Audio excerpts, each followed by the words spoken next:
एक तरफ कश्मीर में हिंदुओं पर सुनियोजित हमले और हिंदुओं का पलायन, दूसरी तरफ कानपुर में नौजवानों को गुमराह करके दंगे करवाना। देश के खिलाफ एक बड़ी साजिश चल रही है, ये बातें अब साफ हो रही हैं। भारत के बहुत से जनपदों में देश विरोधी ताकतें इतनी मजबूत हो चुकी हैं कि जब चाहे दंगे और कत्लेआम करवा दें। कुल मिला के देश को गृह युद्ध की ओर ढकेलने की साजिश पर काम कर रहे हैं बहुत से संगठन।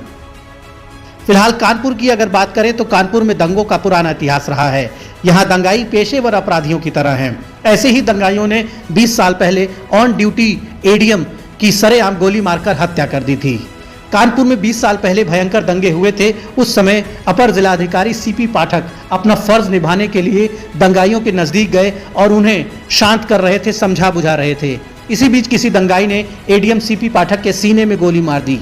कानपुर के दंगाइयों का मनोबल आप समझ सकते हैं, जब ऑन ड्यूटी एडीएम के सीने में उन्होंने गोली मार दी थी। एडीएम के साथ पुलिस फोर्स मौजूद थी, सुरक्षा कर्मी थे, लेकिन उन्होंने अपना फर्ज नहीं निभाया।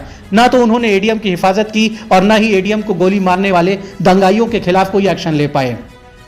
पुलिस प्रशासन में मौजूद ऐसे ही कायर लोगों की वजह से देश में हालात बिगड़ रहे हैं। दंगाइयों और अपराधियों की हिम्मत बढ़ती जा रही है। और आपको ये भी बता दें कि कानपुर में ऑन ड्यूटी शहीद होने वाले एडीएम सीपी पाठक के ज्यादातर हत्यारोपी आज भी आज़ाद हैं। पिछले 20 सालों में उत्तर प्रदेश की सरकार चलाने वाली ज़्यादातर सरकारें और कानपुर में काम करने वाले ज़्यादातर बड़े अधिकारियों ने इस मसले पर रुचि नहीं ली। इसीलिए एडीएम की हत्या करने वाले कानपुर के हत्यारे दंगाई आज भी आज़ाद हैं। शायद यही वजह है कि पुलिस प्रशासन में अब ज़्यादातर लोग ड्यूटी के लिए रिस्क नहीं लेते। शायद यही वजह है कि पुलिस प्रशासन में काम करने वाले ज़्यादातर अधिकारियों और कर्मचारियों के अंदर राष्ट्रीय भावना का अभाव होता जा रहा है, क्योंकि यदि वह रिस्क लेते हैं, अपनी जान गंवाते हैं, घायल होते हैं, तो सिस्टम उनकी मदद नहीं करता। अधिकारियों के हत्यारे भी अगर खुलेआम घूमते हैं तो आप उम्मीद लगा सकते हैं कि आम आदमी की जान लेने वालों को क्या सज़ा इस देश में मिल रही होगी। कुल मिला के ये एक बड़ा सवाल है जिसका जवाब ढूंढने की जिम्मेदारी उत्तर प्रदेश की वर्तमान सरकार पर भी है। फिलहाल उत्तर प्रदेश में योगी आदित्यनाथ की सरकार है, इसलिए लोगों को उम्मीद है कि इंसाफ होगा। कानपुर के दंगे के मुख्य आरोपी जफर हयात हाशमी को गिरफ्तार कर लिया गया है।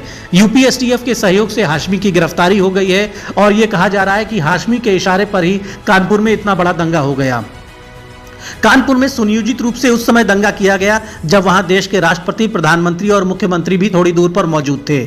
राष्ट्रपति के गांव में एक बड़ा कार्यक्रम हो रहा था और देश के शीर्ष वीआईपी वहां पर मौजूद थे और कुछ ही किलोमीटर दूर इस तरह से भयंकर दंगा किया जा रहा था। कानपुर में दंगे की योजना बनाने वालों ने पहले ही तय कर लिया था कि उसी दिन दंगा करेंगे जिस दिन प्रधानमंत्री कानपुर में होंगे। उनका उद्देश्य साफ था, वो चाहते थे कि नेशनल और इंटरनेशनल न्यूज़ बने, पूरी दुनिया में भारत की बदनामी हो, उत्तर प्रदेश की बदनामी हो। लेकिन अब योगी आदित्यनाथ ने इसे खुले चैलेंज के रूप में लिया है। योगी आदित्यनाथ ने सीधे तौर पर निर्देश दिया है कि कानपुर में दंगा करने वालों के खिलाफ ऐसी कार्रवाई की जाए कि वह कभी भूल ना सकें। सभी दंगाइयों की पहचान करके उनके विरुद्ध गैंगस्टर एक्ट लगाने और उनकी अवैध संपत्तियों पर बुलडोजर चलाने के भी निर्देश दिए गए हैं।